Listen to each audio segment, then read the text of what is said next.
আপনারা প্লেট হাতে নিন না ভাই, আপনাদেরও খাইতে সমস্যা হবে, দিতেও অসুবিধা হবে। যারা বসে আসলে শুধু তাদেরকে প্লেট দেন,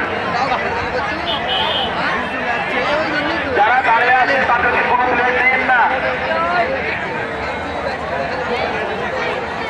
ভলেন্টিয়ার ভাইয়েরা আপনারা স্যান্ডেল খুলে ভিতরে যান। আমাদের মেহমানদের সমস্যা হচ্ছে, তারা এলিজিটি করছে, আপনি দয়া করে স্যান্ডেল খুলে কেউ ঢুকবেন না। স্যান্ডেল পায়ে দিয়ে কেউ ঢুকবেন না। স্যান্ডেল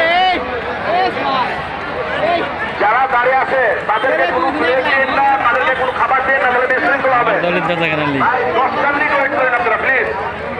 10 মিনিটের মধ্যে এই যে ফার্স্ট সেকেন্ডের সামলায় যারা আগুন নিয়ে আসেন তারা যান না ভাই, এই যে ভিতরে আবার